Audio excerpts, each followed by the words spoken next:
So first of all, welcome everyone.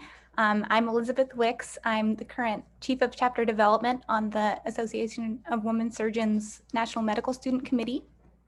And we're thrilled to have you here for our first Welcome to AWS event. So as a little background, the Association of Women Surgeons was founded in 1981, and it's a non-for-profit educational and professional organization. There's around 3,000 members of all genders for the AWS, and it's one of the largest organizations dedicated to enhancing the interaction and exchange of information between women surgeons. So our mission for this organization is to inspire, encourage, and enable women surgeons to realize their professional and personal goals. So we have a committee for medical students. This is the National Medical Student Committee. And we currently have 13 regional representatives that actually span across the globe. So we have pretty much every region in the world represented through our regional representatives.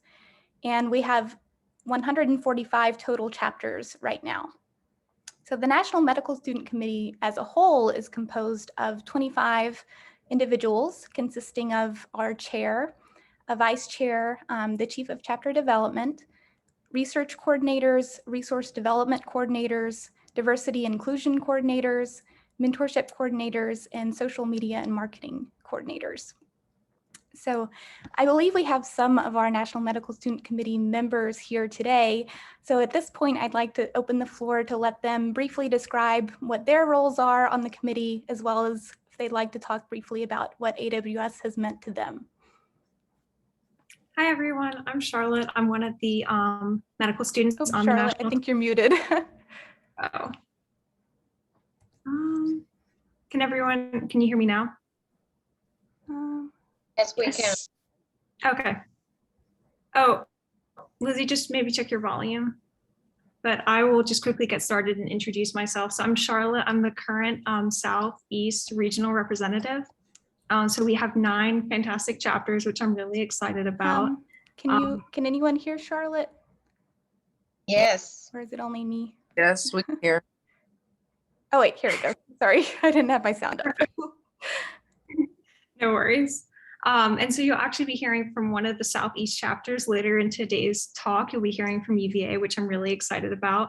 And I'm also one of the co-presidents for UNC's local chapter for UNC Chapel Hill. And AWS has been fantastic on both the local level for me as well as the national level. And so just locally at my school, I've been able to kind of create a community of like-minded individuals who are all equally driven and really want to help everyone else like get into surgery and access things that will better their career opportunities and just kind of make lifelong friends in the field. So that's what I've really enjoyed locally, but something through the National Medical Student Committee that I've enjoyed is helping other students make that transition from the local level to the national level. So AWS has fantastic mentorship resources. We have the mentorship program that anyone can apply to. So I highly recommend applying. I think the cycle comes around in November. And then also we have a lot of research opportunities too. So trying to get people to reach out and take advantage of those great opportunities.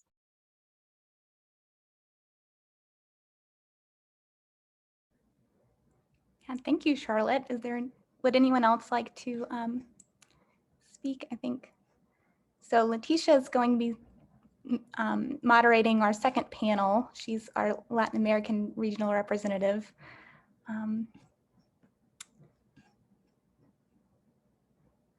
All right.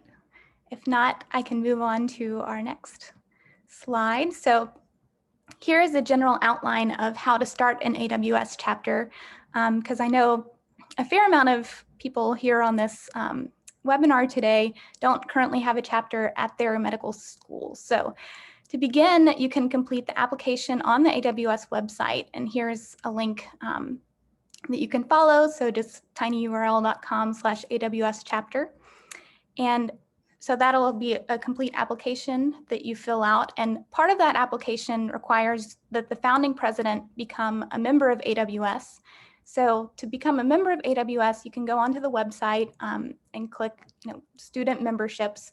And it's $25 per year to become a member of AWS. So the founding president must become a member to start a chapter. And then as you can see in the upper right-hand corner, you can also follow this tinyurl.com/AWS join, and that will take you directly to the website link where you can join as a member. And then you'll also need a faculty advisor and or a resident advisor as well. So, well, not and or, but you can also have a resident advisor, but it isn't required for the application. And then you'll have to be approved as an official student organization in your school. So you'll have to send in some kind of documentation showing that your chapter is recognized by your school as an official organization. And then you'll have to send in a just funding plan for events that you plan to host. So this year has been, or the past couple of years, I guess, have been a little unorthodox. So a lot of events are actually virtual. So the funding plan can be more of just a statement, we're planning all virtual events. We don't require any funding for those. But we have to have some kind of documentation to that on that respect. And let's see. And then here's, you can follow us on social media. So we have our Facebook, you can find by just searching Women Surgeons, I believe, and there's a resident and medical student page. And then Twitter's @Women Surgeons, and as well as our Instagram page. And then if you have any questions regarding starting a chapter or just in general about AWS, you can email me at awschapterdevelopment@gmail.com. And I can kind of walk you through the steps of forming a chapter. All right. So that's my brief introduction to AWS. And so let's see, I'll stop sharing and then we'll go ahead and start our panels.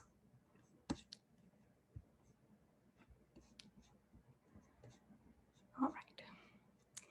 So to begin, we're going to start focusing on US-based chapters. So we'll have 4 schools actually represented. We're going to have the University of Mississippi Medical Center. So let's see, I think we'll have Lucy. I think I saw you here for UMMC. Yes, I'm here. Okay, great. So I'll have you introduce yourself in a second after I recognize all of our other chapters. And then we have the University of Virginia. So is Zoe here or someone who's representing their chapter? I'm here. Okay, great. And then we also have Albany Medical College. So Jen should be here. Yeah.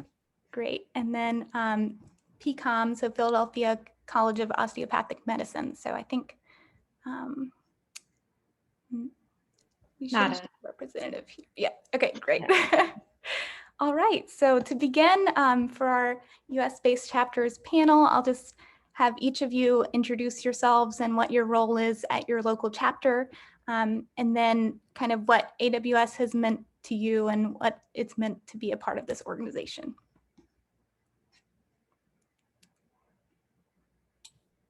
Okay, I'll go first. I'm Lucy Megumson. I'm the current chapter president at UMMC.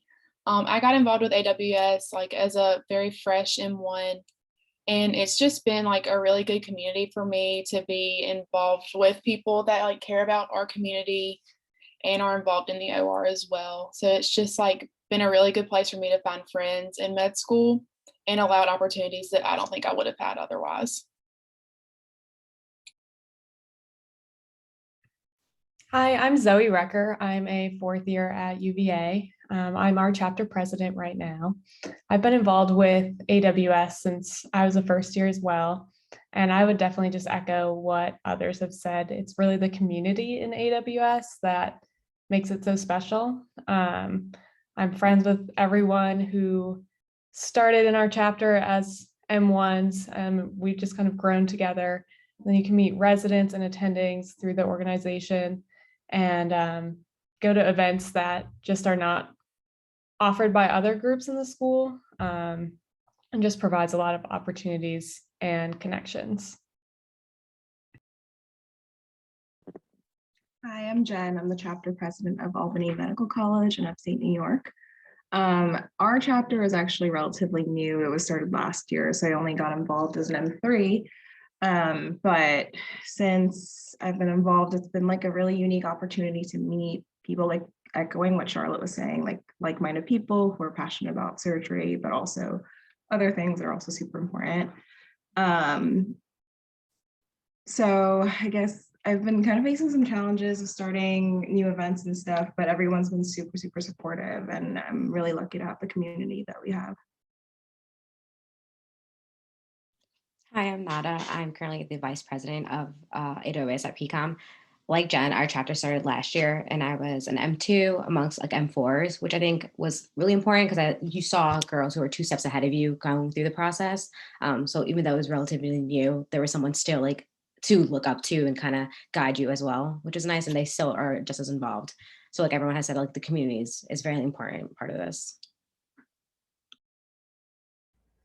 Yeah, definitely. So moving on to my next question, since a couple of you actually have recently started a chapter at your school, why did you decide to open an AWS medical student chapter? Or if you have been a part of a more established chapter, what have you gained from your experience leading that chapter?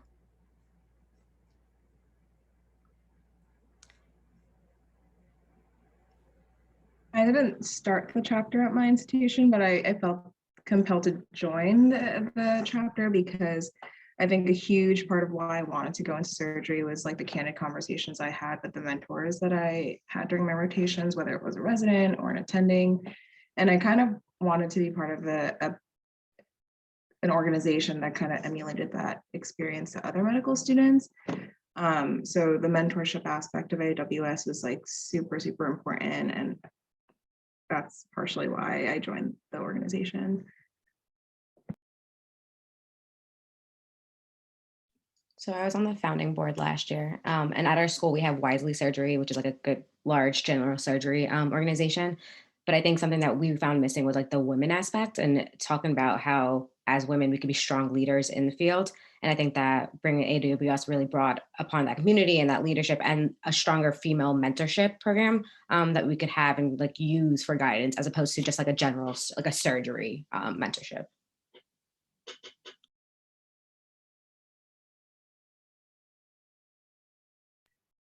AWS was started right before I started at UVA at our school, but being part of leadership, to answer that part of your question, has been really important to me, just to make sure that students below me have the mentorship opportunities that I was provided by the students above me, and just making sure to keep that community going and mentorship, and making sure everyone feels like they have a space to grow as strong women in surgery. Yeah, I agree with all of that. AWS started at UMC, I think the year before I got there. So it was doing pretty good before I stepped into this role as president. But all that stuff about other students having someone to come to as a mentor. But personally, I feel like AWS gave me a voice and helped me find my voice and gain confidence in myself just through seeing other women surgeons like doing awesome stuff. Yeah, definitely. And we also had someone ask a question in the original sign-up sheet that they were starting off, in their first year of med school, and they were wondering how they could get involved in AWS without really being completely sure that they wanted to go into surgery. So if you have any advice for those students who might not really know what exactly they want to go into at this point, but how maybe AWS has, shaped your interest in surgery, or maybe has, just been a supportive community to you in your path through medical school.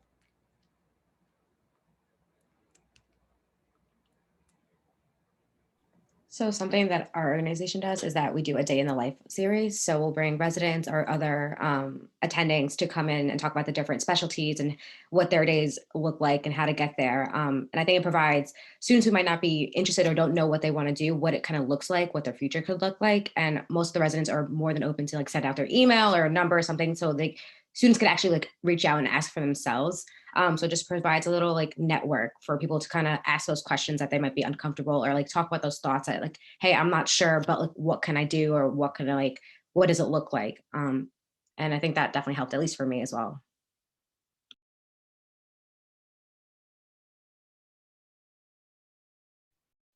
We've had several events with residents and fellows in different surgical subspecialties have small gatherings that we're still able to do over COVID that was really geared towards M1 and M2s to learn about some of the fields that people really don't get exposure to. We did an ENT one, we had gyne oncology, and I think that really helped the younger students to understand what it's like to be a resident or a fellow in those fields. And then they also gave out their emails for individuals to reach out, and just making sure everyone knows that they don't have to be committed to surgery. And so they can get involved and make friends in the group, even if they don't want to do surgery. I think a huge misconception is that you have to know what you want to do for the rest of your life, like starting first year. A lot of people do know that they want to do surgery like first day of first year, but a lot of people, like including myself, I didn't know I wanted to do surgery until I went through my surgical clerkship. So it's totally normal. I guess exposure matters. So just try to get as involved as you can, whether it's through AWS or by like seeking out mentors on your own through the surgical departments. I know I did like a deep dive into the surgical department roster to like find mentors that like align with my views or whatnot. So biggest thing is getting involved, and a lot of these organizations will have events like the social, whether it's a social event or a day in the life, like we have guest speakers come in all the time. Just going to those events and listening to what they have to say, like that's very important. And we recently had our first meeting of the year, and I think probably 5 of the M1s that showed up were actually interested in family medicine. So we stressed to them that, like, even though we've been in AWS since we were M1s, I was honest with them and I told them I love my internal medicine rotation. And so even we don't even know what we're doing, and we're like, they look up to us. So just being honest and like letting them know that nobody really knows until you finish 3rd year, and some even don't even know then. So just letting them know that they have a family with us and they can do whatever they want. And at the end of the day, we'll all be colleagues. So. Yeah, absolutely. Those are all great points. And as Dr. Urban mentioned in the chat here, really, which is 100% true, the key aspect of being a part of AWS is the community you'll develop among your peers and mentors. So it's really more of just a supportive community as you go through your medical school career. And, you know, I've found a lot of friends through AWS. So I would have to say it's been really beneficial to me as well. So the next question is more about, so a lot of people here here today are either recently starting a chapter or interested in starting a chapter. So they were interested in what kind of events have been held at each of your chapters that were successful and might be good to, general events for chapters to start with. So I guess we could start with maybe Zoe, then we'll move on from there. Sure. We try to have events every 1 to 2 months just to keep people engaged and have different opportunities to come to our events.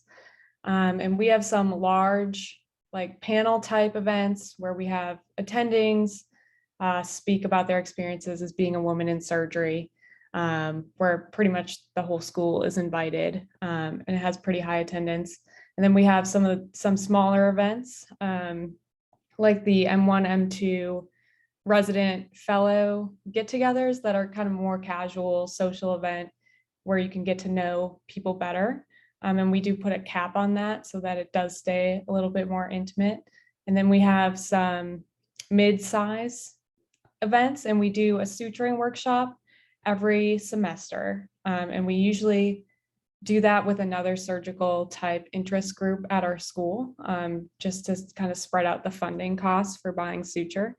And that is really popular. And we open that up to men and women, and just get people involved in surgery, And even if you don't want to do surgery, practicing suturing is really important. And that event is really popular. I'd definitely recommend that to everyone. And then we usually do a journal club every semester, and try to have a resident lead the journal club and try to provide some research opportunities through that resident for people who attend the journal club. And then the last thing that we like to do is a service event in the fall. Last year we did a big voter registration drive and got attendings and residents involved in the hospital. And we're really excited and proud about that one, which just got everyone excited about being involved in something bigger than our group.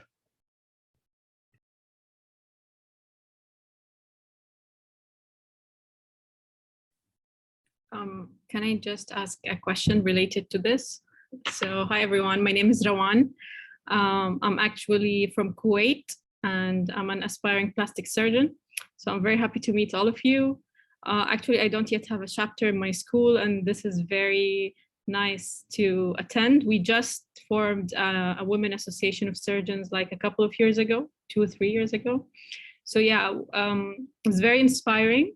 So I want to know, let's say I do establish a chapter in my school. Do you guys have any events that connects all the chapters from different countries? Is there like an official registration or events that, you know, we can come together? I think it will be interesting for the students.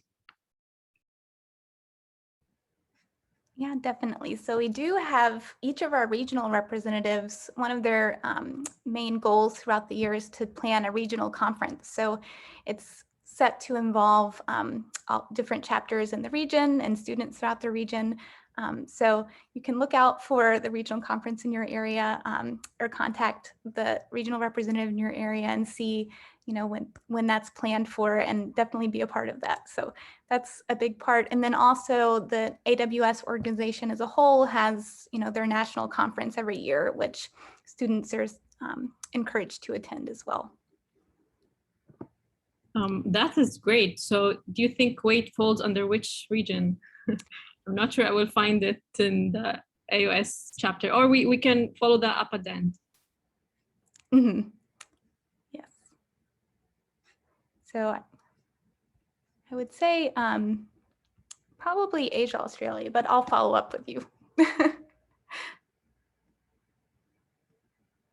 right, let's see. I guess Lucy, would you want to talk next? So we kind of did the same thing, like monthly to bi-monthly meetings with like different attending speakers. We'll have residents come and talk to the M3s and M4s about the application cycle and how to be a good applicant. We usually have a knot tying workshop like in December. That's usually like pretty fun for everyone to come to. I'm trying to think about what other stuff we have planned for this year. We also do a lot of outreach stuff with our chapter. So we'll teach like the Stop the Bleed trainings that the ACS like has like a big thing for. And we do that at local colleges and also some high schools in the area. So that's kind of what we do. We're trying to get back into the in-person realm of things since our school is back in person for the most part with masks and all that stuff. But we're also doing a lot of virtual things right now, obviously. So just like getting people to join up and talk about surgery and how to get involved on campus.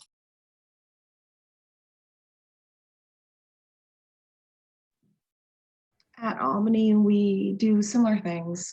We usually have guest speakers, attendings, and residents. When I go about organizing these events, I just ask, like, is there a passion project? Like, I don't give them a topic. I just ask, like, is there something you're passionate about that you're willing to talk about? Or like, is there a lecture that you've given in the past? So like, I kind of put the ball in their court because I want them to talk about what's passionate to them and not something that like I want, you know? So guest lectures, we did a research highlight lecture. That one was virtual. One of our residents wrote a paper on the role of mentorship and leadership roles in women surgeons with like executive roles and whatnot, and she wanted to talk about that, so that was really awesome. We also held a suture clinic. We like to keep those small. We typically have residents lead them so that it's like a 1-to-1 or like 1-to-4 ratio.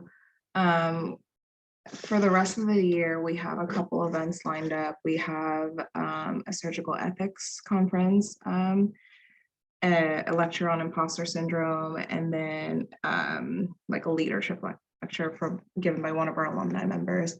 I think one of the most successful events that we've held is the Guide to Your Surgery Clerkship, which we hold before every surgical clerkship.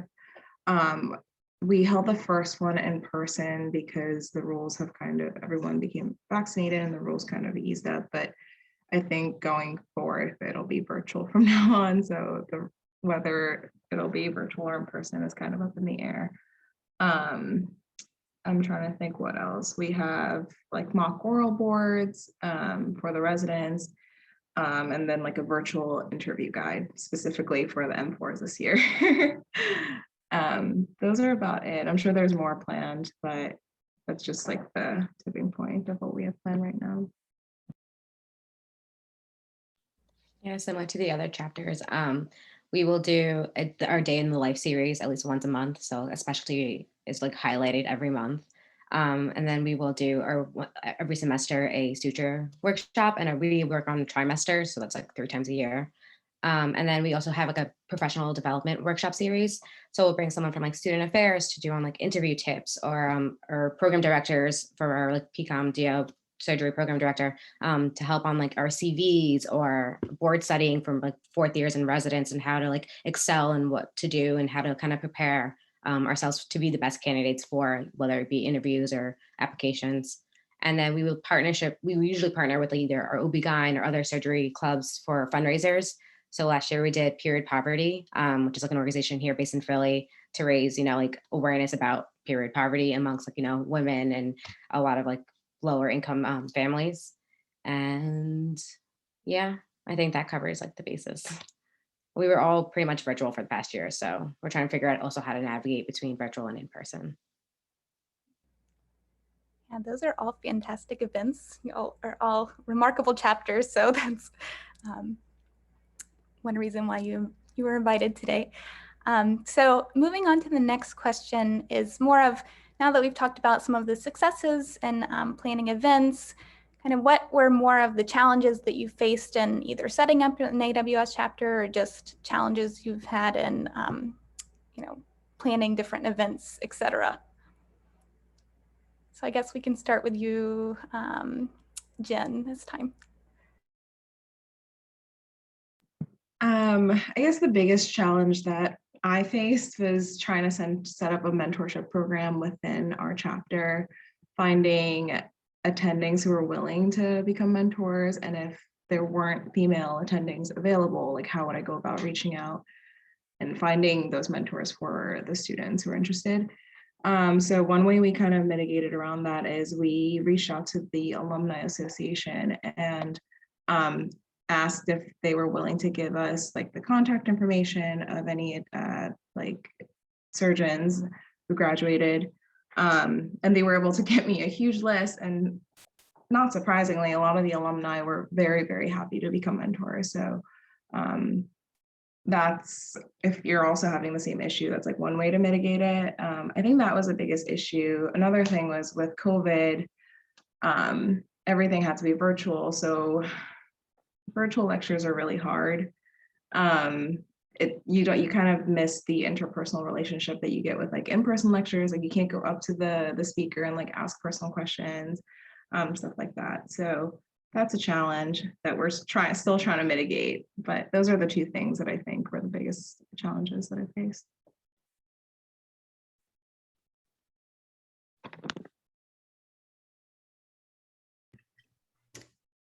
Sorry, I can go next. I think sometimes it's hard to make sure that you have, like for our suturing workshops, a lot of students are interested, and we also want there to be pretty good ratios between the students and the residents and upper level med students so that people get good instruction. And residents are really busy, and usually we have ours on the weekend. So we're either asking them to come in on the weekend, which is one of their rare days off, or in between if they're on call, and coming in. So residents really are very interested in helping and are excited to help, but also have their own lives.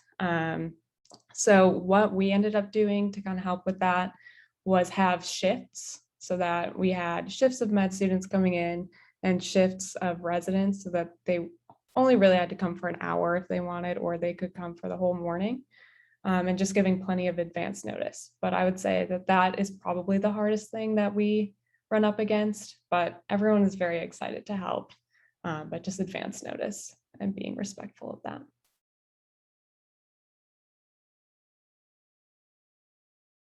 Yeah, I think I was gonna say something similar, Zoe. For our Day in the Life series, it's basically like residents coming back and speaking to us, and just kind of working around their schedules as well as our schedules, because you also have like M1s who have different exams and M2s who have different exams. So trying to like optimize the attendance while also kind of figuring out what works for them has been a little hard. But like she said, trying to just like reach out months in advance and figure out like what is best for them, and then trying to figure out, okay, we're gonna have to make it work for us, kind of thing. So it's always doable. It just definitely takes like planning ahead and having like an Excel spreadsheet of when you want what, and just being organized. I feel like one issue that we had specifically during COVID realm was keeping chapter like numbers up, because we were doing everything virtual, and like the only people that showed up to the meetings were the people that were like officers. And so that's why we were kind of ready to get back in person and navigate that realm so that we could have more people come. And it's still going to be hard when you can't offer food, because you can't feed people when there's 30 people in a room that's super small. So navigating the COVID changes for everything has been kind of difficult for us. Yeah, definitely. I feel like COVID's definitely been an issue in multiple respects for everyone, definitely an international problem there. But yes, scheduling is always a kind of a crux, I guess, in terms of planning events. The way we typically hold or plan our National Medical Student Committee meetings is we use that when to meet scheduling. So I don't know if anyone has used that site. I'll type it in the chat, but that's a great site to use to try to coordinate schedules, and everyone can fill in when they would be free and try to pick the most optimal time, even though it's never going to be perfect for everyone, but that's a great resource. So let's see.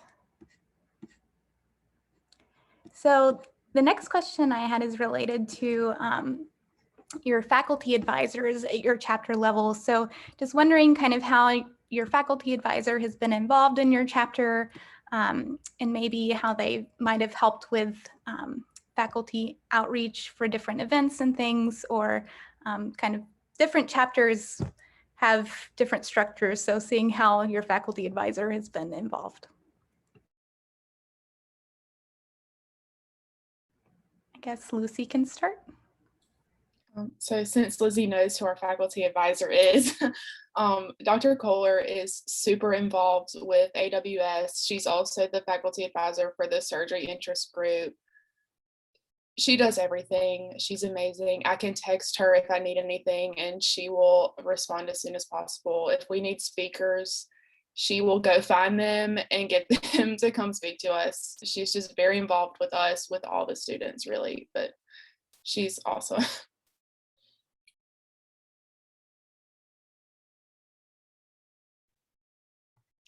Our faculty advisor is less involved.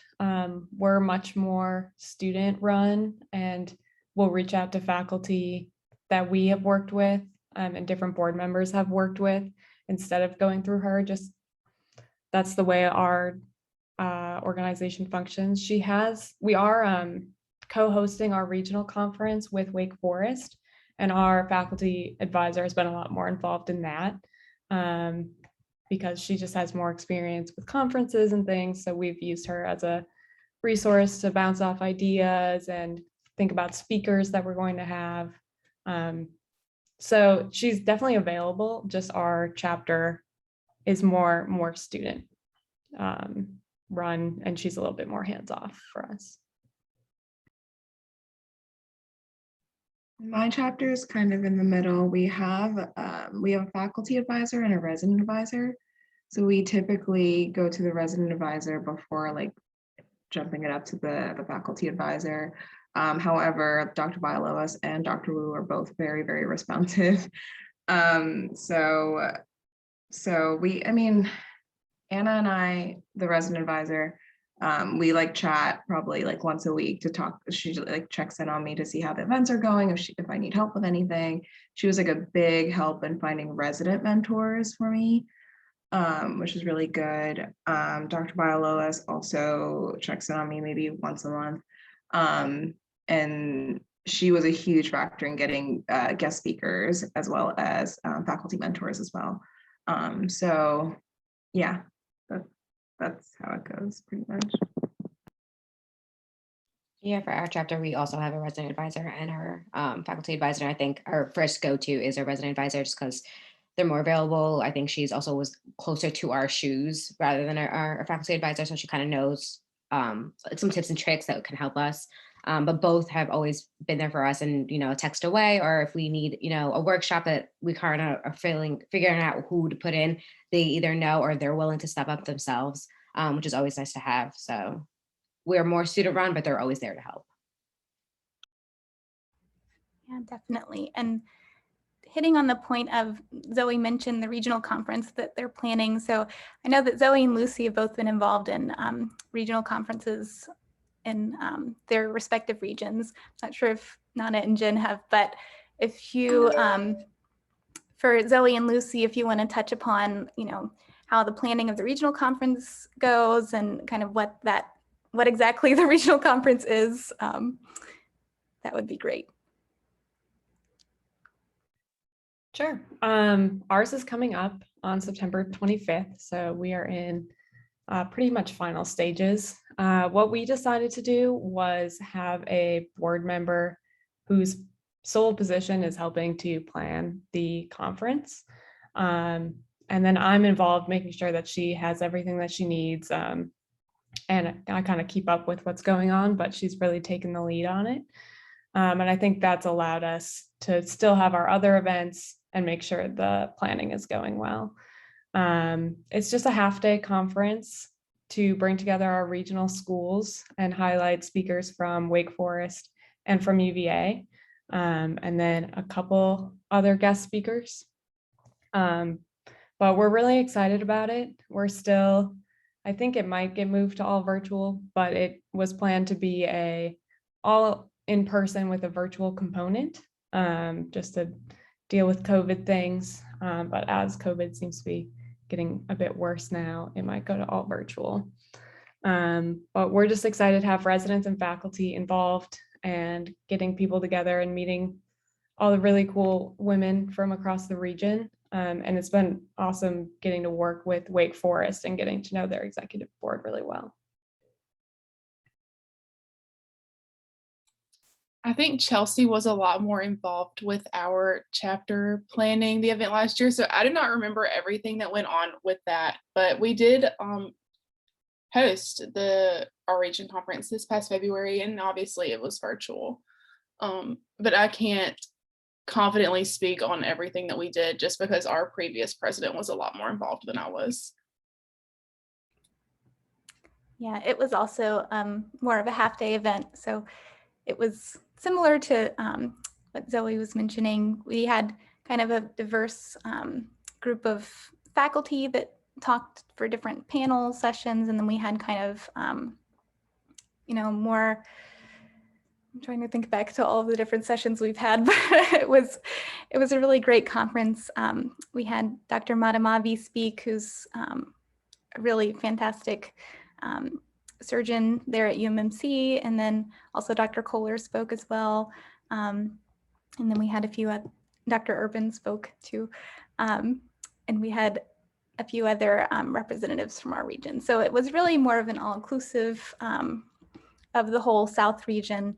And so regional conferences can really be, designed however the regional representative would like, or the chapters that are hosting it would like. So it's a really great opportunity to involve chapters throughout the region and get to know medical students at other schools. And then, so my next question was, every chapter has kind of a different leadership structure. So if you just want to outline generally, you know, what positions you have at your chapter and how you've structured your chapter leadership.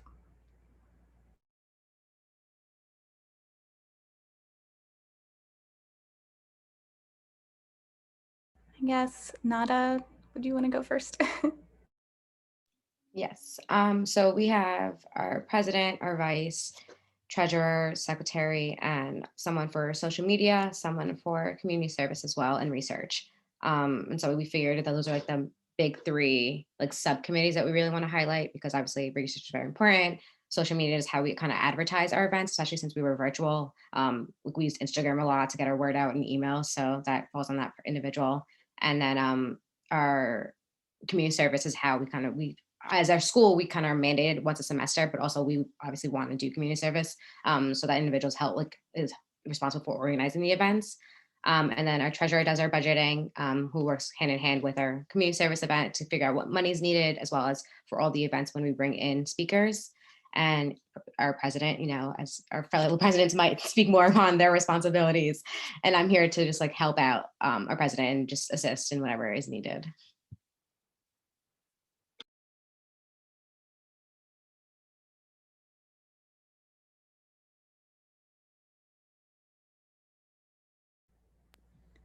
We have a similar structure. We have the president, vice president, treasurer, and then we have an intersectionality chair to make sure that all of our events are inclusive and intersectional. So I guess the vice president's role is to coordinate the event. So she emails everyone to make sure there's a time and a date set up, and then helps like either secure a room or secure a Zoom link for the event. My primary role is to set up the mentorship program to ensure that all of our students have mentors, and like resident mentors as well as attending mentors. We typically reserve the attending and resident mentors for the 3s and 4s, and then we have 3rd and 4th year mentors for the M1s and M2s. But it's not like limited to the grades. So that is my primary goal, but my role is to also help out anywhere that is needed. So if Mythly needs help with setting up events, I'll jump in and reach out.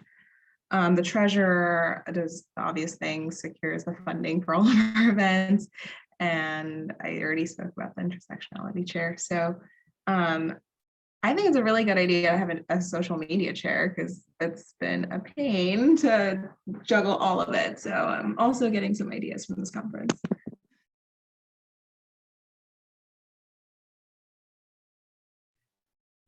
We have a pretty large board. We have a president, vice president, and the vice president also does our social media role. We have treasurer and secretary, and then we have chairs. We have 2 events and programming chairs, and then have events that they're responsible for doing every year. And then we have 2 skills and education chairs, and then they have some set events that they're responsible for. And then we have our new conference liaison chair for this year and for next year. And then we have a he for she representative on our board.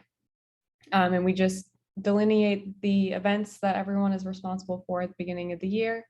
As the president, I make sure that things are happening on time and everyone has the support that they need, and just kind of oversee everything and provide support as needed. And then I'm also responsible for starting any new events that we're interested in and sending out all the communication.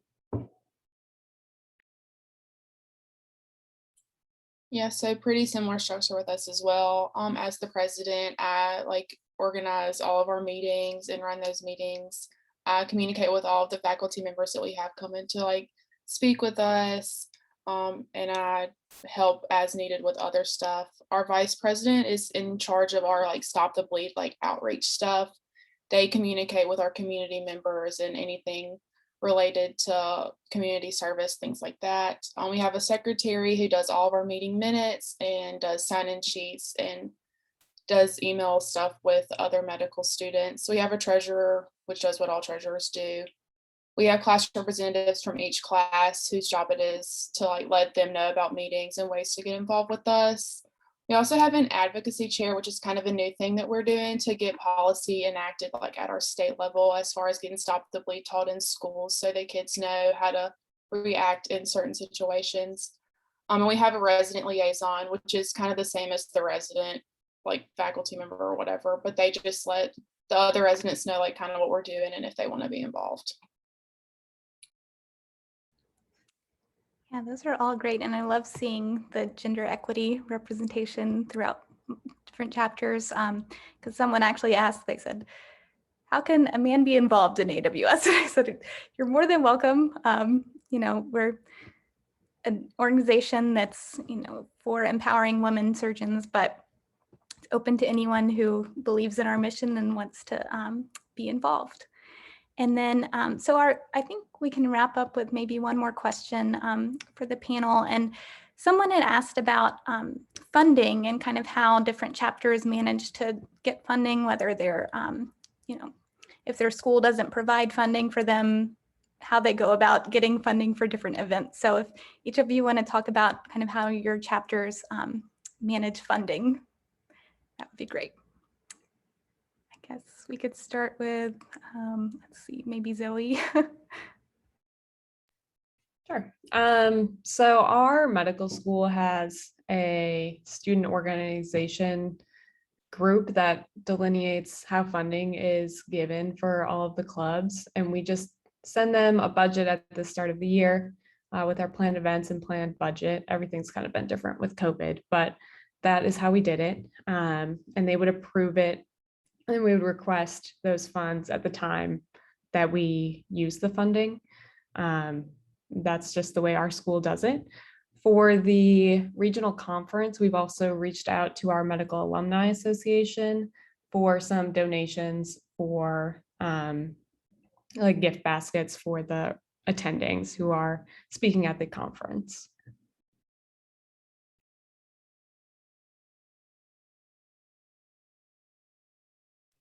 Similarly, our school does, our like student organization group does a lot of the funding as well.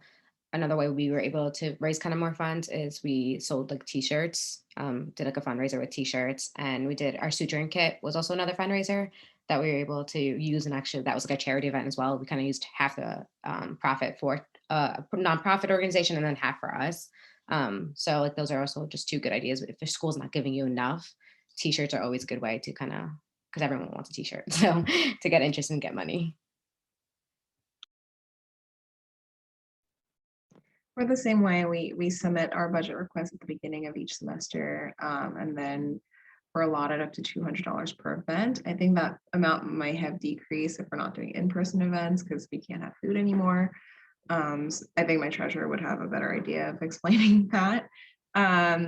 When I don't think we've had many issues with getting funding, but the Alumni Association has offered to support us if we run into those issues. So to my knowledge, and I could be very wrong about this, we provide all of our own funding. So we usually do 2 fundraisers a year. We usually sell t-shirts in the fall semester, and then pre-COVID, we had like a trivia night where the residents would come and other medical students would come, and we would like just kind of hang out and do trivia together. And that's usually like a really good way to raise funds.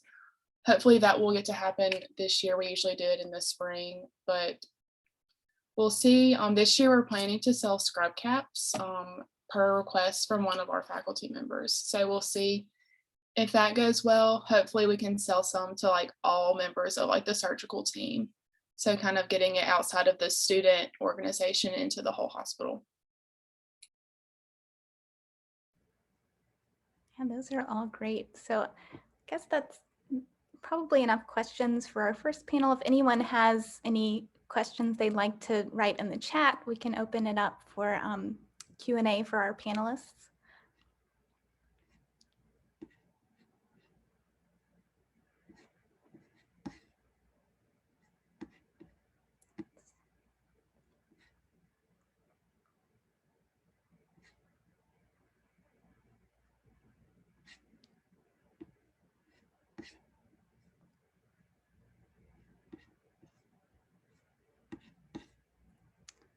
I guess if we don't have any questions, if y'all would just like to briefly say any words of advice you have for anyone interested in starting a chapter.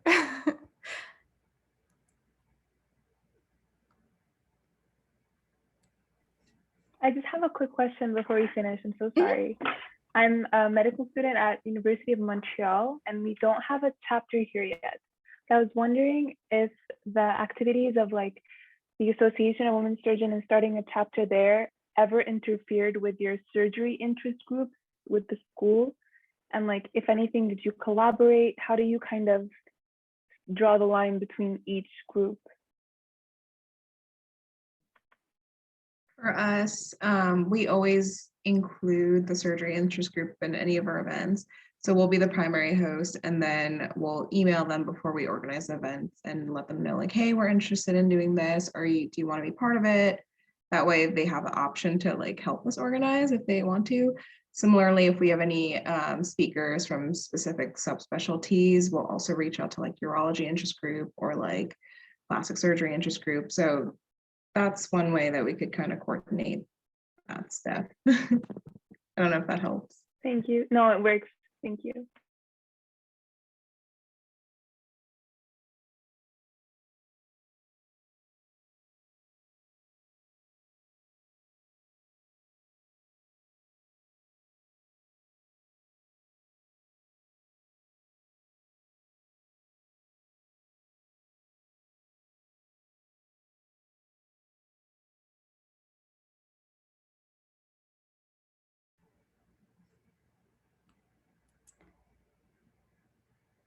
All right.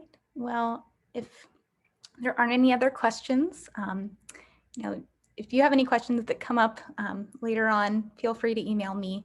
But thank you to our panelists for joining us today. And it was a great discussion, and your chapters are all doing a fantastic job. So thank you for leading your chapters and being a part of AWS. And now we'll move on to our international chapters. So Letitia will be talking with our international chapter leaders today. So Leti, if you're here, you can go ahead and take it over. I am, ma'am. Lizzie, just one brief question. Since we have this marvelous panel and people are still kind of absorbing all the magical things that these ladies offered, would you like to do a quick break and then we come back shortly at 2 p.m. EST? Sounds good. Okay, fantastic. So everyone, short break until 2 p.m. EST. So you have 4 minutes to take some water, go to the bathroom, and we'll come back very shortly.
Okay, everyone, it seems that we have reached the 2 p.m. EST time. So let's be punctual and get the second part of this Welcome to AWS webinar started.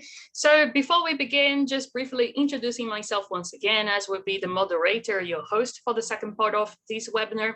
My name is Leticia Campos. I'm currently a 5th year medical student at University of Pernambuco in Brazil, and I'm currently working at the AWS Medical Student Committee as your Latin America regional representative. So it is a pleasure to be here.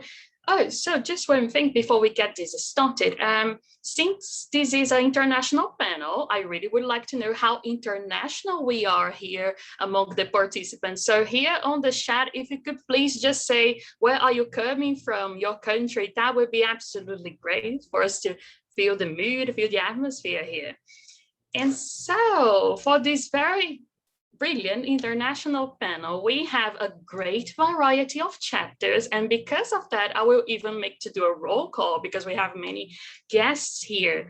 So my dears that are representing the chapters here for the panel, I'm going to call out the name of the chapter. So if you can just say hi, so we can pin you, that would be absolutely great. So who is here representing the Royal College of Surgeons in Ireland chapter? Where are you? Oh, that would be me, Letitia. My name is Emily. Hi, everyone. I'm really excited to be here. Hey, Emily, welcome on board. Okay, that's great. Okay, who is here representing the University of Milan? Oh, that's me. I'm Gabriela, and thank you for having me. Okay, great. Now next, Federal University of Minas Gerais, or how we say here in Brazil, Universidade Federal de Minas Gerais. Hello, everyone. My name is Gabriele. How are you? Okay, we're getting very exciting for the panel. Now let's see. Federal University of Health Sciences of Porto Alegre, or Universidade Federal de Ciências da Saúde de Porto Alegre.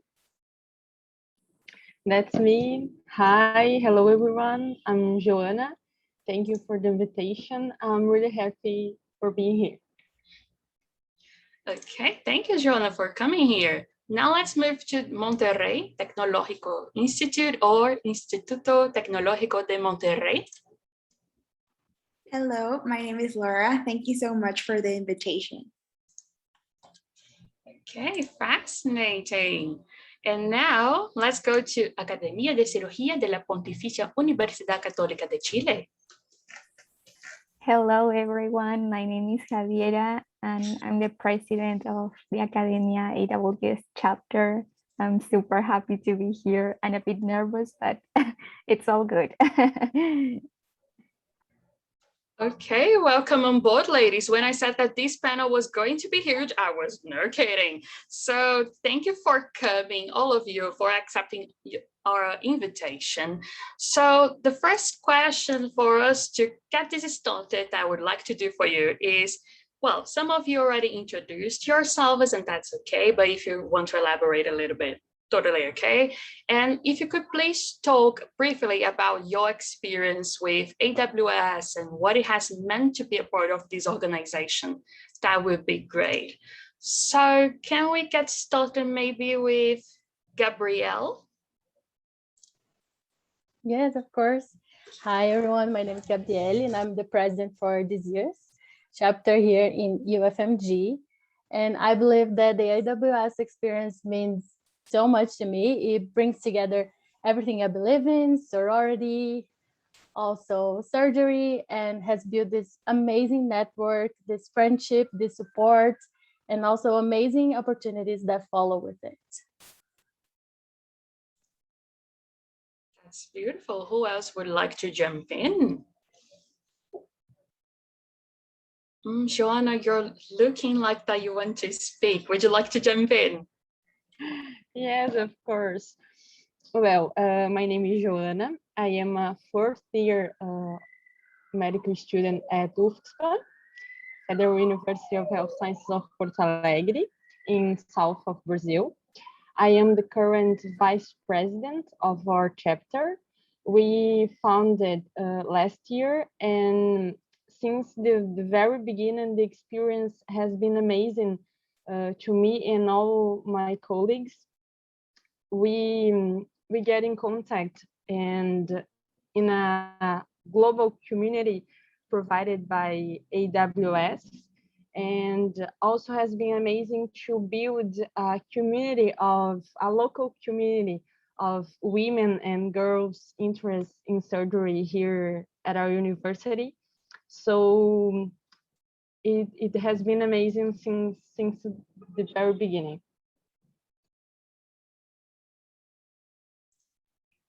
I can go next. Sure. Well, as I said, I'm Javiera. I'm the president of Academia de Cirugía UC AWS Chapter. I'm a fourth-year med student, and I'm very happy to be part of this community that involves women in surgery, because at least in Chile, surgical specialties involves mostly men. So this is amazing.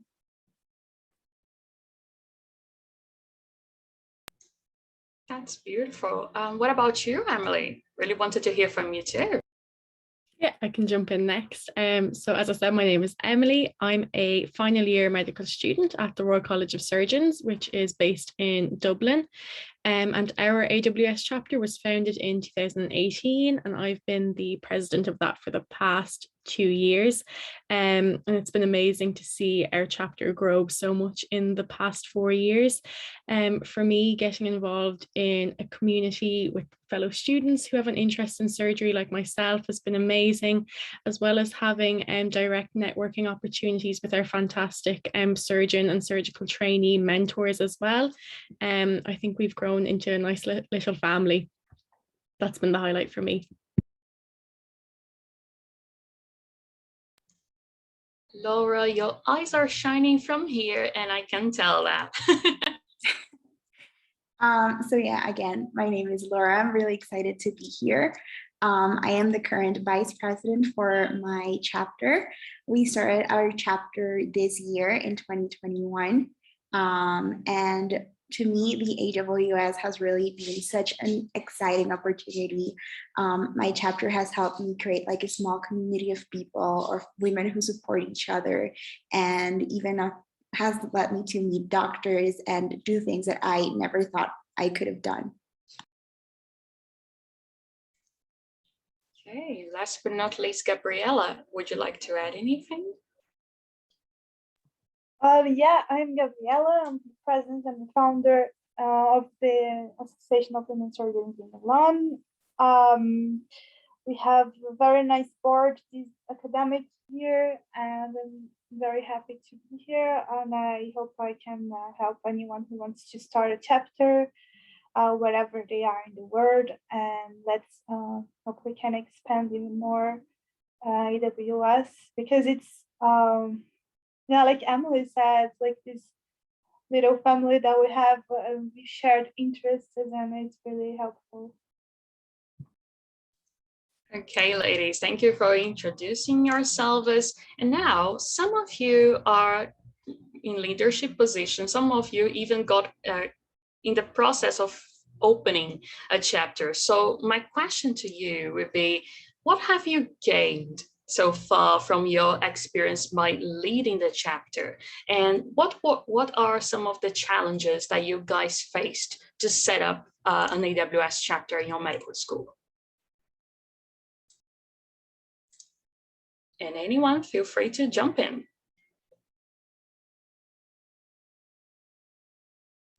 So I can jump in. Yes. So before we started our chapter, I was one of the co-founders. But before we started our chapter, we had very little experience in leadership roles. So it was kind of scary at first because we didn't know how to manage a team. We didn't know how much work that would entail. Nonetheless, we just jumped into it, and that helped us really learn things about team management, event planning, and other skills that would be very difficult to grasp just in school. And also, to always be trying to be a source of information, of leading a team and having a positive message. So I would say that leadership skills, that's the first thing that was the biggest challenge for us, but we've been able to overcome that just with time. Okay, that's absolutely great and very important about leadership, especially. Who would like to add anything on this topic?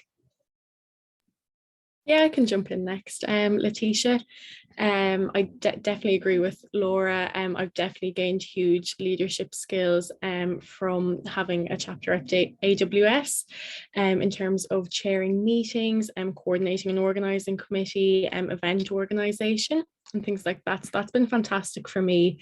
And then in terms of challenges in setting up a chapter, one of the things when we were pitching to our medical school that we needed an AWS chapter and that we needed funding for it was how we were going to be different to the surgical society that was already at the college. So like most medical schools would already have a surgical interest group or a surgical society.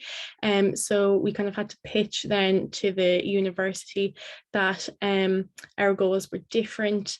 And our events would be different, but we do collaborate a good bit with the surgical society as well. But it's important to find your niche as well and have your own kind of identity.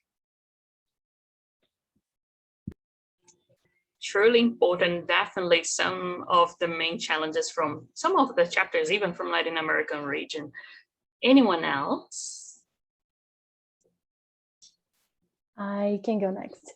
I believe another of the challenges was the pandemic, because we started like last year and we had like one meeting in person and then everything went virtual.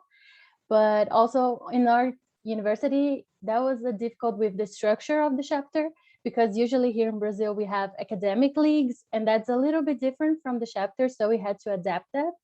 But our surgery department was really welcoming and they approved us really quick. So that was a nice thing. Okay, very interesting perspectives coming from you and many different aspects. Anyone else would like to add anything before we move to the next question? Joanna. Yeah, I can go. I agree very much with Gabriele because we are from the same country. So we shared many things, and the pandemic really was a big challenge. We started during the pandemic and we are still in pandemic. So everything that we did was online. So it was really challenging. Also getting approval from our university, we find some difficulties, but the gain and the benefits are so many. And as the other girls talked, we learn about leadership skills, team group. So the gains are amazing since the beginning. Joanna, I love the ending of your response because that's exactly my next question. And anyone, please also feel free to jump in on that. So I really wanted for you guys to tell what were some of the benefits, some of the advantages that you noticed that were only possible due to your involvement with AWS.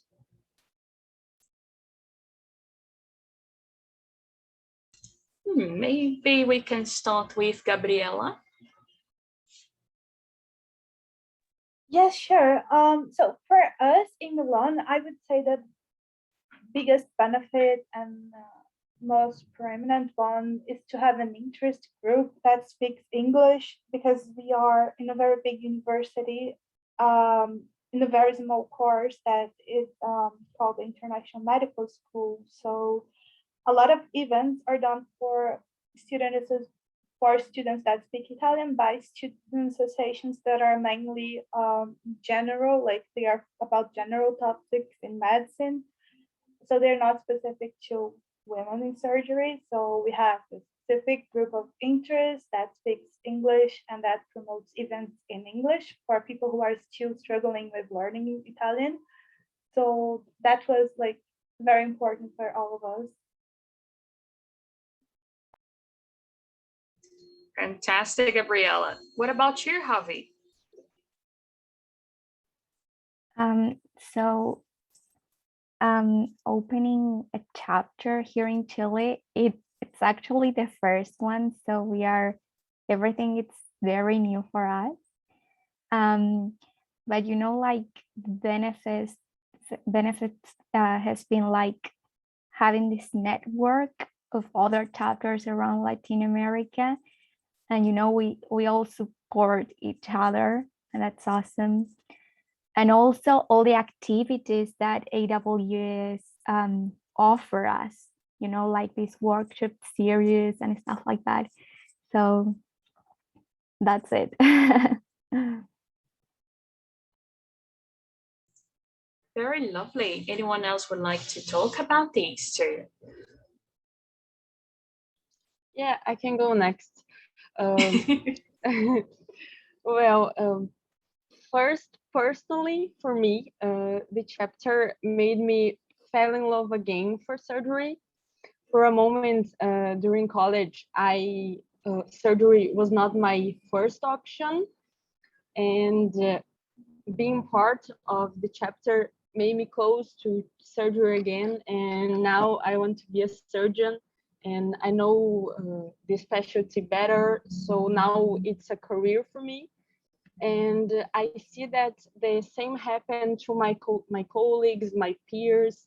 I have many colleagues that came to me and other girls and say, well, now I see how amazing surgery how amazing surgery is, and is a possible career for me. So this feedback has been amazing. And also being part of this global network of AWS. And I think that's it. Okay, ladies. So far we've talked about leadership. We talked about having this opportunity to get into a network. And also we talked a little bit about finding surgery as a career and as a professional pathway that we want to follow. And one of the key points here was networking. So in order to make the medical student chapters work, we actually need mentors and we actually need some support from other surgeons. So I really would like you to explore how can AWS chapters get in touch with mentors and surgeons through these structures. So if you could please share some of experiences that you have on that, that would be perfect. I can't share this because that was like very funny in a way. I was like in the end of my first year or something, and so I was really like young and naive, and I didn't really know any surgeons in Milan. So I had only my professors and my coordinators for my course, and they don't do surgery actually. So I needed like a surgeon. So I asked my anatomy professor if she knew someone. I told her my idea that I wanted to do this, you know, feminist surgical group and so on.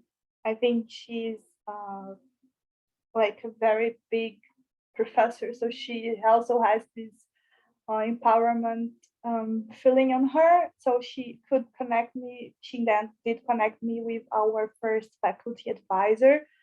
For the resident advisor, there is this guy who graduated from my school.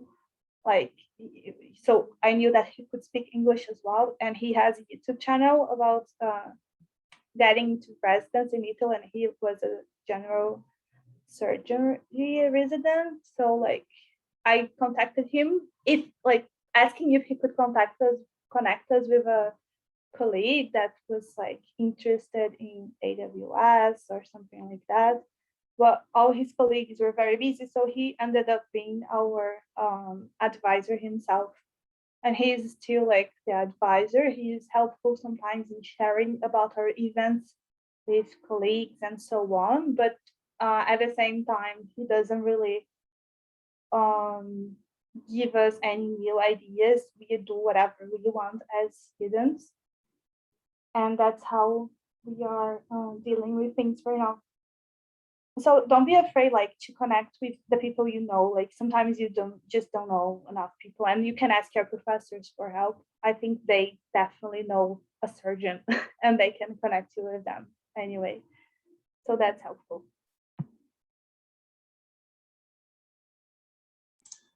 Absolutely. Who else can speak a little bit about getting in touch with mentors and also surgeons here?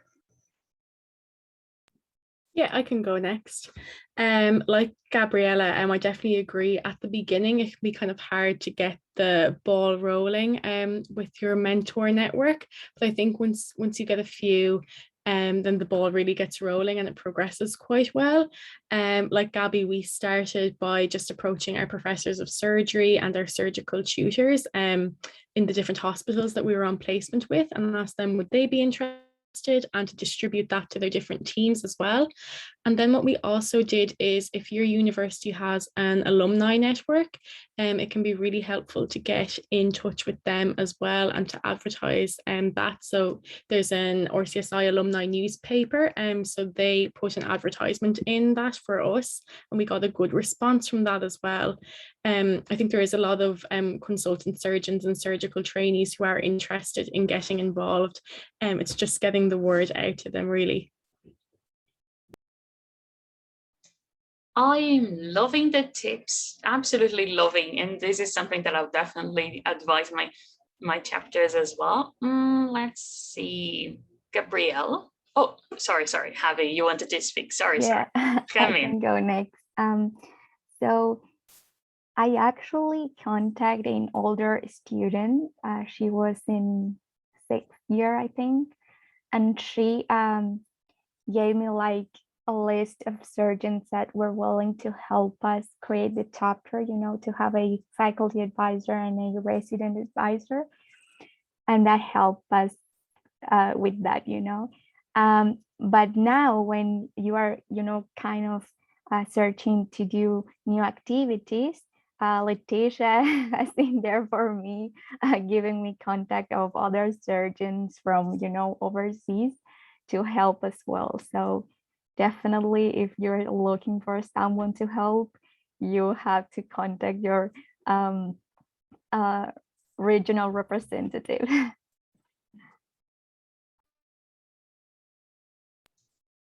Thank you for the self-promotion. I truly appreciate it. So, but I really wanted also to hear a little bit from Brazil experience. I guess Gabrielle chapter is the first here in Brazil, so I'm quite curious to know about that background too. Yes, our professor advisor comes actually from like an indication from the other girls. They already had contact with her and she was really excited with the idea, and she really felt the need of this female group of surgeons.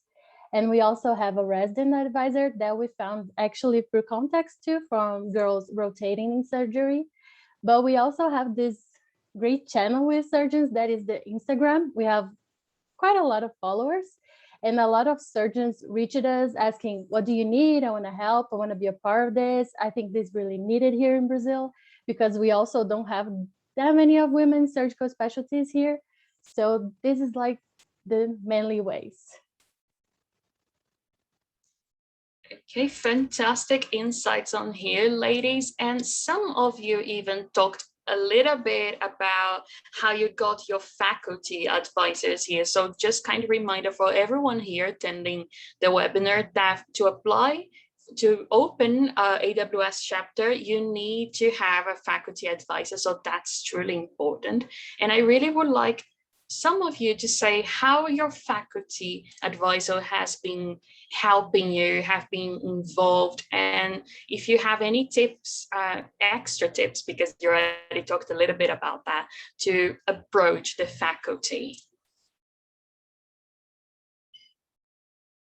Let's see, Laura, come here, girl. Well, in our case, we just sent an email. We knew one of our teachers or members from our faculty who was a surgeon, a female surgeon. And we just sent an email that we were interested in starting an AWS chapter at our school. And she was like, that's a great idea. I know several people who, I'm sorry. No, don't worry. If you want, if you either prefer for another person to jump in, or if your little dog is a little bit quiet, we can move forward. No, that's fine. He's quiet now. Okay. So yeah, so we just sent an email to one of our teachers. She said she would be glad to be our faculty advisor, that she knew several surgeons who would be happy to help us in that, and to put up some workshops. And that network of contacts that she has, that's where we get our surgeons from, the people who want to work with us, and that's been really good. So she sort of is really helpful in that sense.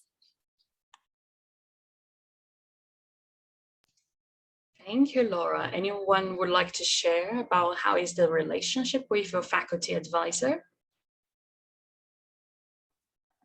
So I can Okay. give a brief review about that. So we are more in contact with our resident advisor, because I believe that the faculty advisor is kind of busy most of the time. But she has been always there for us. And actually, we are like planning a YouTube course about suturing, and she helped us recording the class. So she has been there, and she's super supportive with us. Amazing. Anyone else? Our advisor is a surgeon at one of the local RCSI teaching hospitals, and she's absolutely fantastic as well. She's quite laid back in terms of our society is mostly run by students, so the president and the vice president, but we regularly keep in contact with her via email. She approves the content that we put in our monthly newsletter. She really helped us with advising us on how to set up the mentoring program that we set up last year, and the practicalities of running that as well. So she's very helpful, very responsive to emails, but our society is mostly run by students.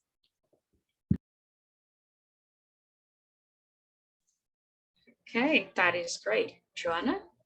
Yes, I can go next. Gotcha, girl.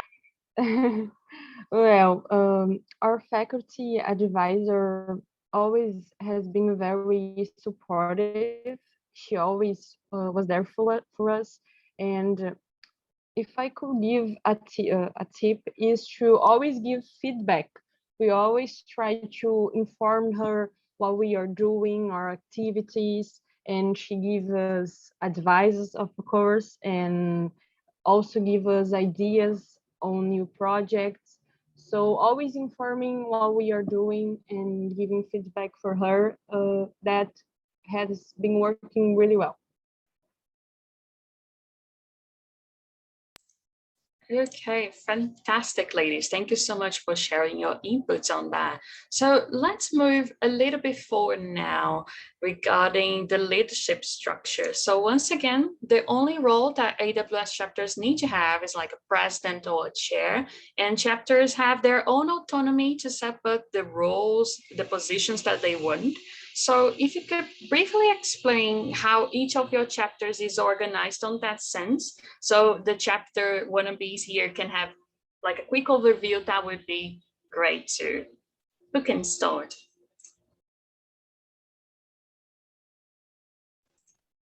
I can go. Our chapter has changed a little bit from the way. Right now we have 3 roles, and it's teaching, research, and mentoring. We had a committee just for social media, but a few of the girls graduated, so now we are sharing that. So we basically have these 3 paths: the teaching, research, and mentoring, and we are trying to establish this mentoring network, and I'm actually on that right now. So that's a little bit of how we're doing.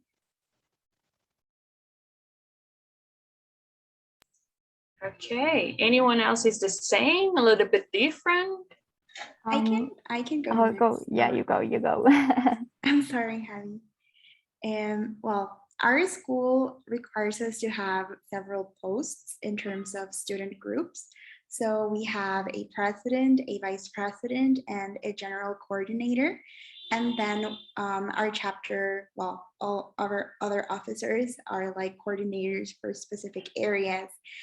So we have a logistics coordinator, a finances coordinator, security, volunteering, communications, elections, and sponsorships. So that's sort of like the structure that we follow.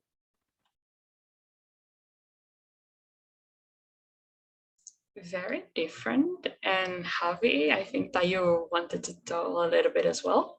Yeah, our chapter is new as well. We began around March of 2021, and we're just beginning, so we do not have as many leadership positions. We only have a president, a vice president, and a team that help us with social media, mostly Instagram, because it's the only social media we have.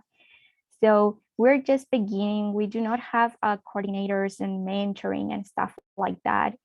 But yeah, I think those three maybe main positions are definitely a must if you want to do a chapter in your institution.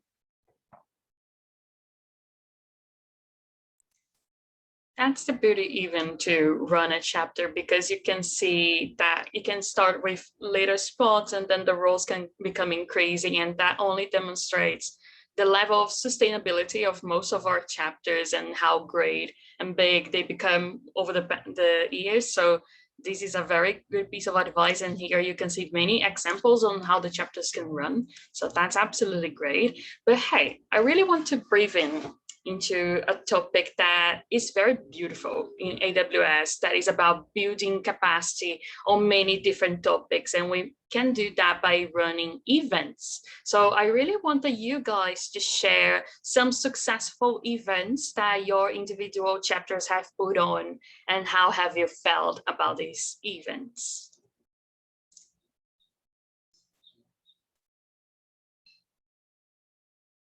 Me, Emily. I might start on this one, Letitia. One of the events that we put on our very first year, and we've kept it going every year because it's been so successful, is our Speed Mentoring Day. So how this kind of runs is it's in like a kind of speed dating style. So we rent out one of the college halls, and we have desks set up, and we have a surgeon from all the different surgical specialties sitting at the desk, and then students can sign up, and we usually give them about 3 minutes then one-on-one with the surgeon to ask them questions about their training, what a day in their life looks like, challenges in their specialty, and etc. And students really enjoy this. They get a flavor of all the different surgical specialties, and they also get one-on-one time with the surgeon, which is fantastic as well. So we've run that every year, and we usually have more people sign up than we can actually that we have capacity to have at the event. So it's a really good one.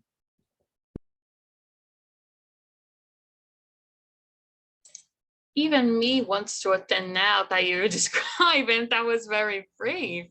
Okay, fantastic event. If it's virtual, please reach me out. I really want to participate. That was fantastic. Anyone else would like to share good experiences in hosting events? I can go. So I found amazing that event you had, Emily. I mean, it's super cool. Well, as I said before, this is a new chapter, and we only have had one activity so far. We are planning more, but we are a bit slow with activities at the moment. But it was a webinar about the experience of women surgeons from the very first years of med school until they finish their fellowship program. So it was pretty successful because it was our first activity, and we had around 90 participants in total. So it was quite cool. And the surgeons were amazing. They actually gave us tips about med school and surgical specialties. So it was quite cool. And I can feel the excitement coming from here, just for you speaking, Javi. Okay, let me reach now to Gabrielle and Joana. Share something with us, ladies from Brazil. Yes, I can go next. Two very positive events that we had was like a panel like what we are doing today with residents and surgeons.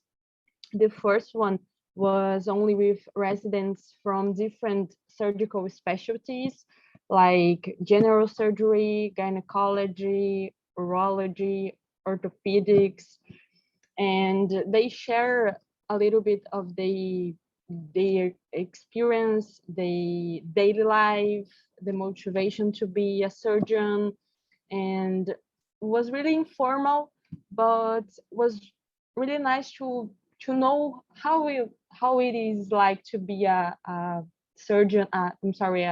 Surgical resident in our environment here in our university.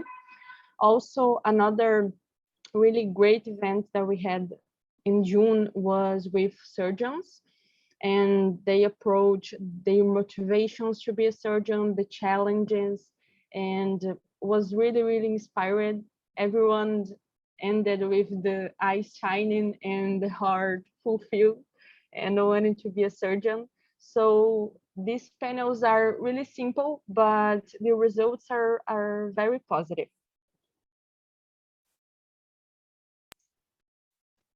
Here we had a webinar on financial independence, because we felt like that was a subject that it wasn't like directed, like straight directed, but it affects a lot of our lives.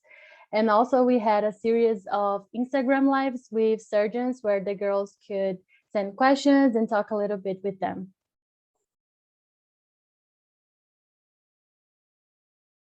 Okay, ladies, great examples. Laura, would you like also to give an example there in your chapter? Yeah, of course.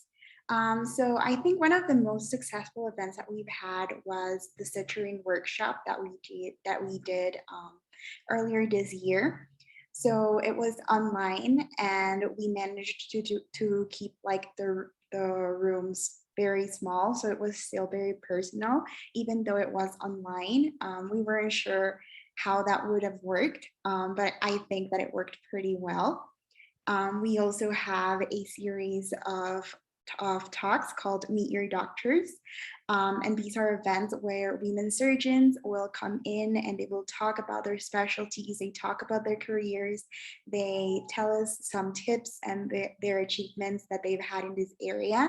And we've had great feedback from that. And right now we're also planning a conference. So if any of you are interested in participating, that would be very good. So yeah, those are some of the most successful events that we've had. That's great. And for the conference, please, I really want to know more details. I'm going to reach you out, absolutely. Okay, ladies, thank you for sharing some great examples on how chapters can even get started. And now my next question is also a little bit more related to networking. So how has AWS helped you and your chapters to connect with people from other institutions and even with other countries?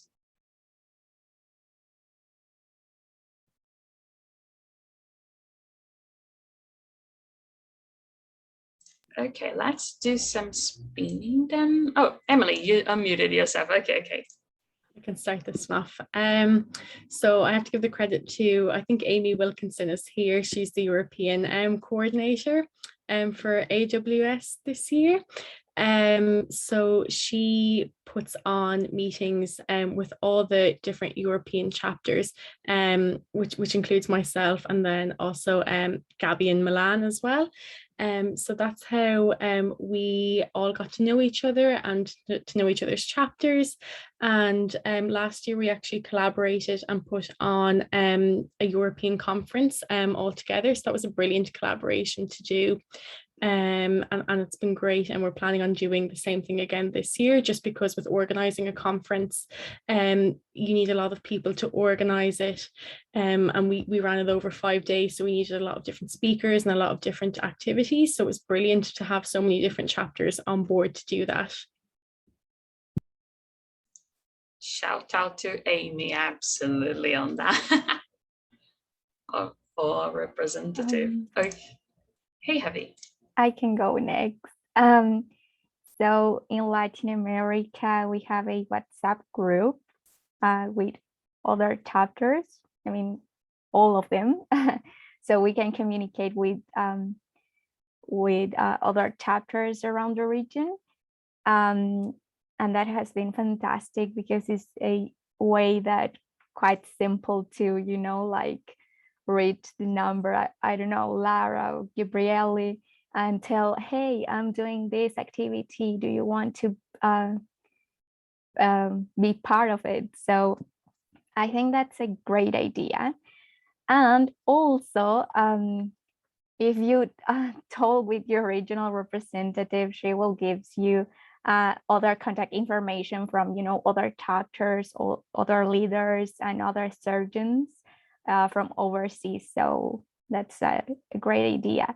I think I haven't done, but I guess it's also great to contact maybe other chapters or other associations through Instagram. I think that's quite simple too. Definitely. Thank you, Javi, for all the tips as well. Anyone else would like to say about getting to know other countries' institutions? Well, I think what we are doing today, it's a perfectly example of what AWS give us.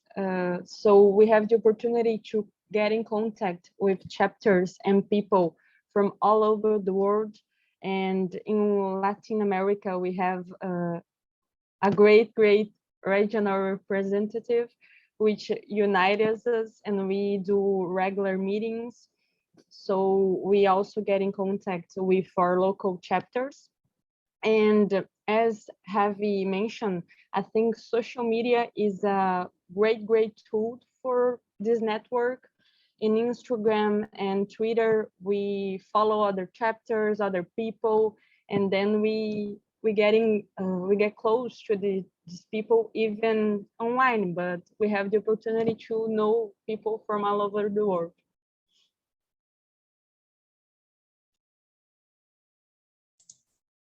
Okay, ladies, thank you so much for all the insights. And I really want to ask something very different for all of you. Because you are international chapters, I guess just Emelita has that background on having her native language as English because she's settled in Ireland. So I really wanted to ask something about language barriers. So how has been your experience as international chapters in terms of overcoming language barriers and getting into communicating with English? Does that add additional challenges? Was that easy to transition? What do you think?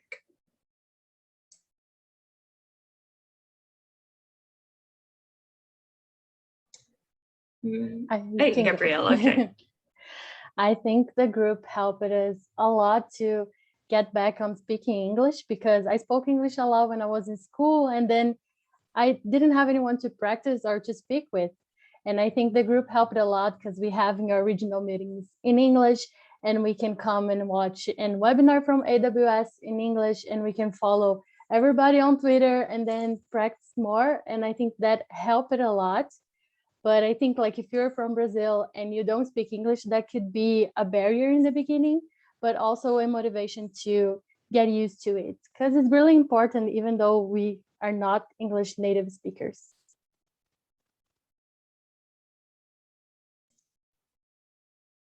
So I agree with Gabriele. we speak Spanish, not Portuguese, but it's kind of the same. But yeah, I haven't had the opportunity to speak English since I was in high school. And it helped me a lot because, you know, sometimes you lost some vocabulary and you know, all the meetings are in English. I can only speak Spanish with Laura because she speaks Spanish as well. But I think it's a barrier to our members because not all of them speak a fluent English, and all the activities that AWS does are in English. So if you know you have basic English, it's so difficult to be part of it. But you know, it's difficult too because we should do, I don't know, like English classes to our members, but we are focused on other stuff. But maybe it's something that we should definitely do to help them and participate in other activities. So yeah, it's something to think and we need to do it. But yeah, it's amazing to be part of this community that the main language is English.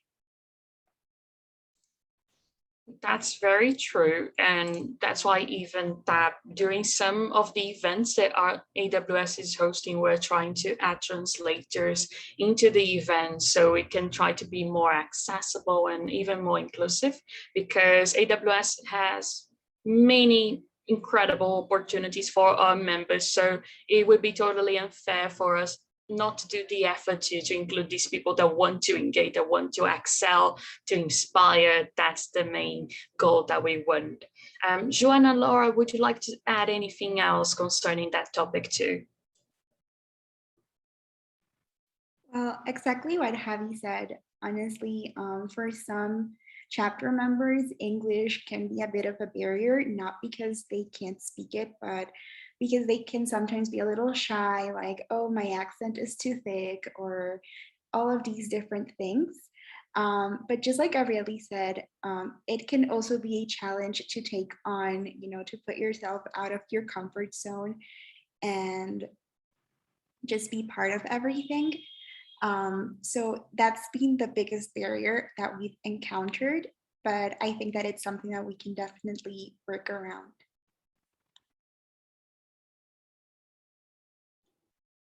I just want to add a brief comment. I think it's exactly what Laura mentioned. It's well, this question has two perspectives. First, yes, it's a challenge, I think, because English is not our first language. And so it takes us out from our comfort zone. And from some people, may be a barrier. I think it depends on the particular backgrounds. So it's a challenge, but also it is an opportunity to train, to learn more, and to engage in English. So it's two perspectives, a challenge and opportunity. Great insights, everyone, and thank you for sharing. I think that this question is particularly important for international chapters. And I have a last question for this beautiful panel, that is, how have you been? Okay, let me try to phrase this question a little bit different. Well, when we engage and open an AWS chapter, we assume that kind of role that we want to change things, that we want more women surgeons, we want women leading, we want women supporting women. So how do you feel that opening a chapter changed the environment that you are located at? How did you think that your chapter changed the environment in your medical school, for example? Did you feel anything on your environment, on your background?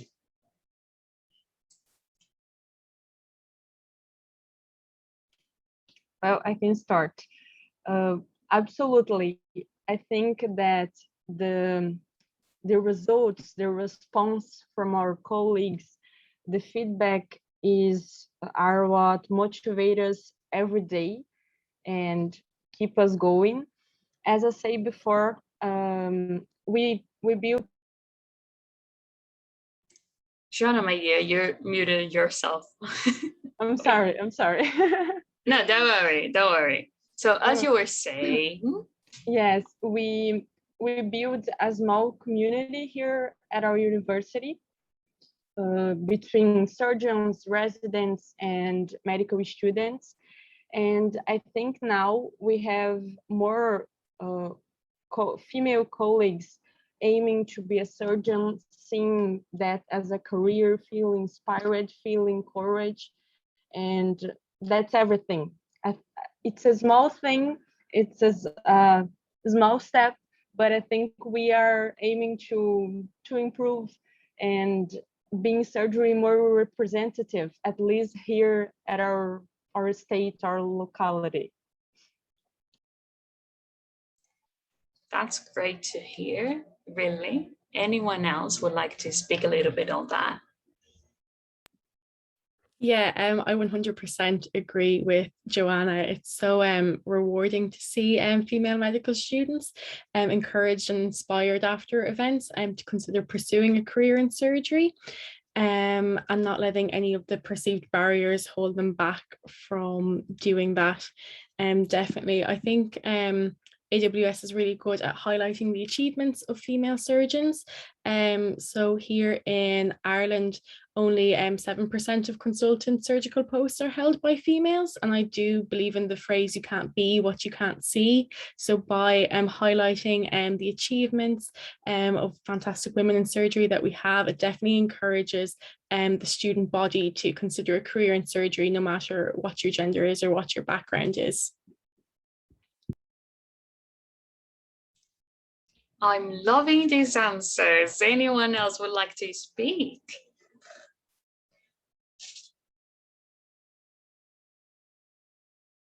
Gabrielle, you're looking like that you want to speak. I can go. I love the quote from Emily. It's really nice. And I think the group helped us see that we are not alone, that we have a lot of girls that want this and that can't stand hearing any more of the sexism and the comments. And it really helped us see that we have sisters and we have people to support us and to motivate us. Sometimes we're having a bad day or we listen to some bad comment, and then we gather together on a virtual meeting and we talk to each other, and it helps the day like 100%. That's beautiful. Laura, Javi, would you like to add anything? Yeah, definitely. So, well, as in the case for Tec de Monterrey, in our generation, there are substantially more women that are entering medicine than men. So just to give you numbers, in our class, we are 60 people, and out of the 60 people, there are only 7 men. The rest of them are women.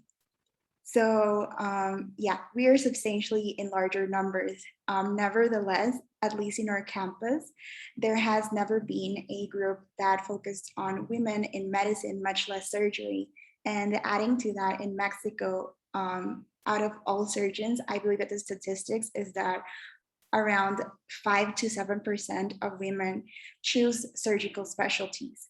So yeah, even though the trend has been that there are more women entering medicine, there have been less of them are choosing specialties like surgery.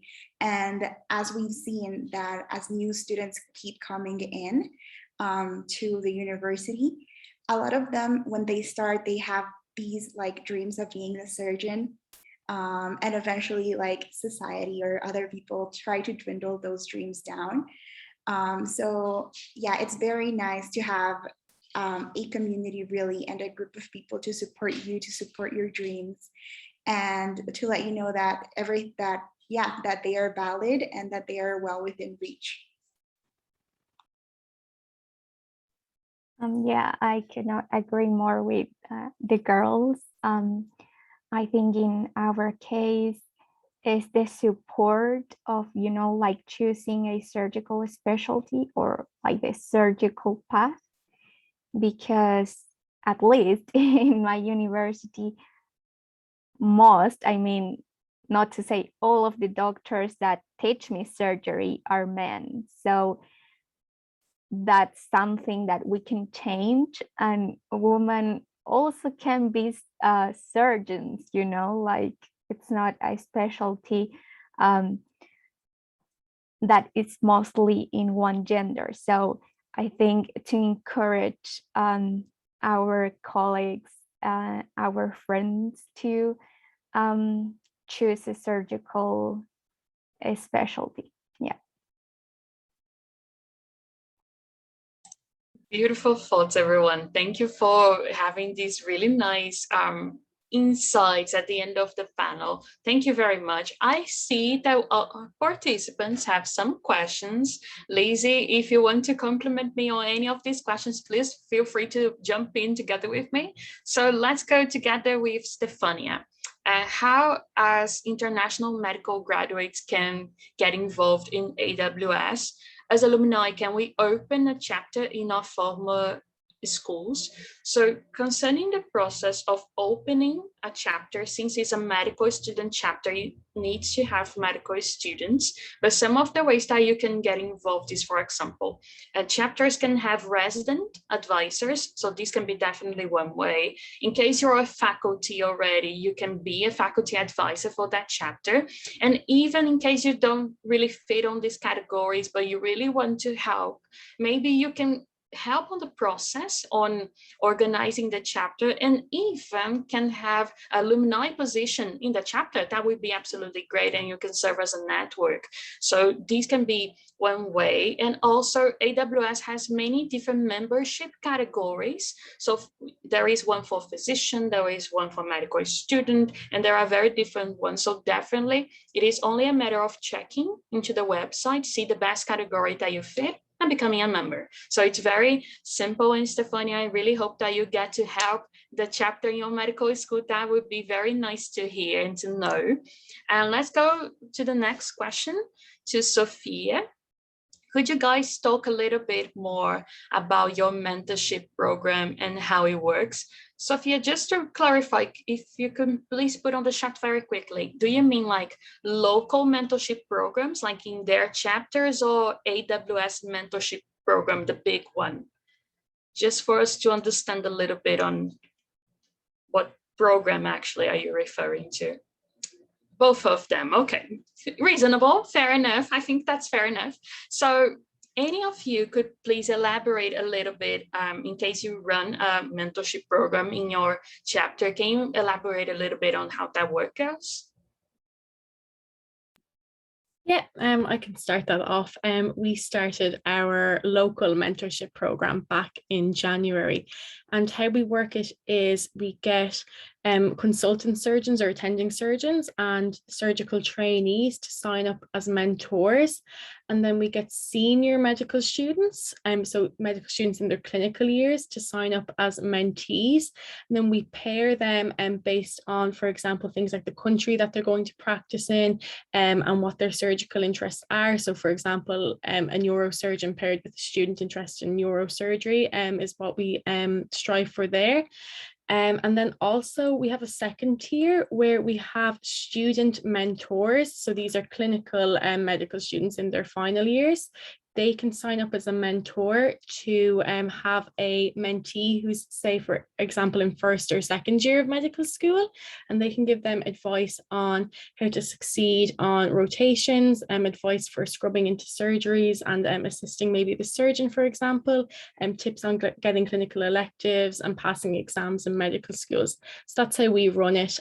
So far, it's all been virtual due to COVID-19. So we exchange the contact details and allow them to set up Zoom meetings when it works for both of their timetables. And that's how we've done it. And we've had good success so far.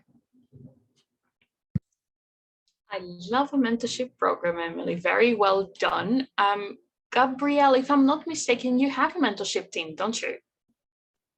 Yes, we have been planning for that. It's not like officially set up, but what we were thinking of is to gather a group of mentors and then some members that are the mentees, and they'll be structured in groups from a questionnaire on what are their goals and who they prefer as a mentor. And they would have a WhatsApp group because now everything is virtual, and they could have meetings and they could talk and they could set up things more closed in a closet environment. Okay. Anyone else would like to share? Joanna, Laura, Javi, I don't recall if you guys have mentorship programs. No, we do not have a mentorship program. Sorry, I cannot help you.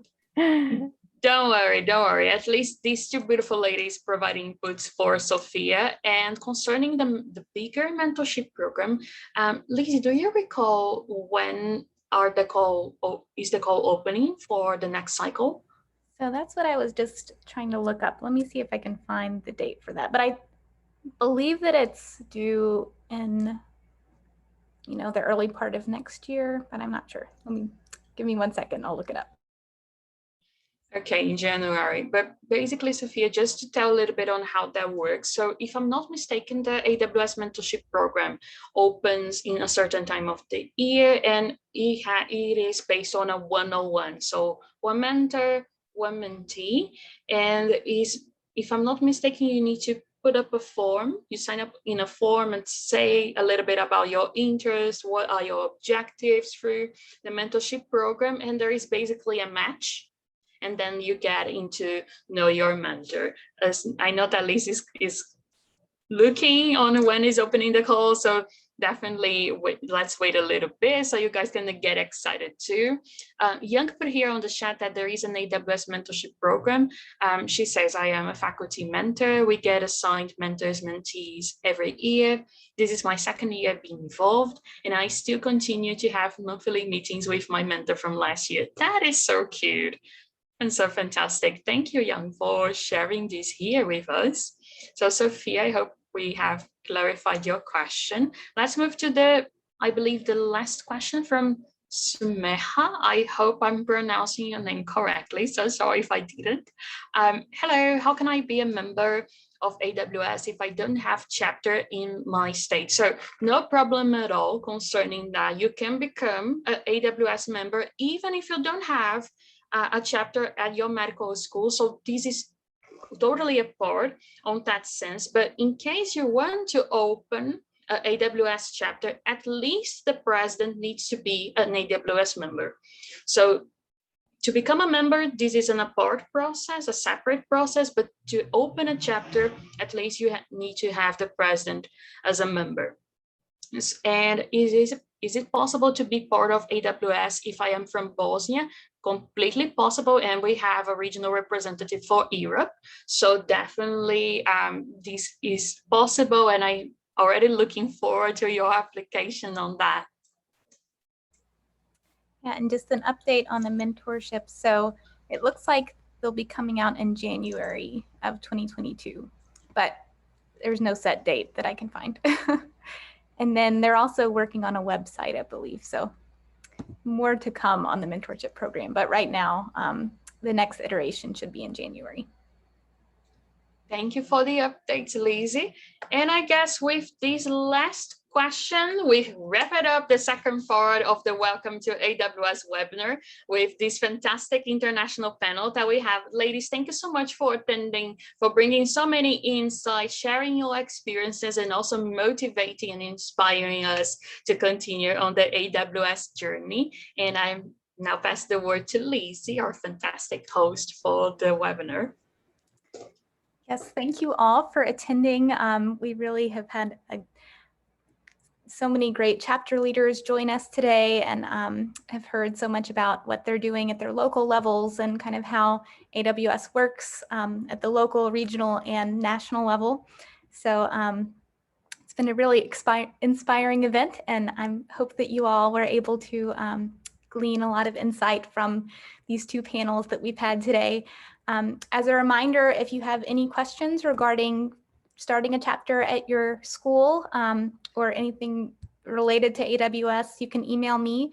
I'm going to type my email in the chat, which is awschapterdevelopment@gmail.com. I spelled it right. Okay.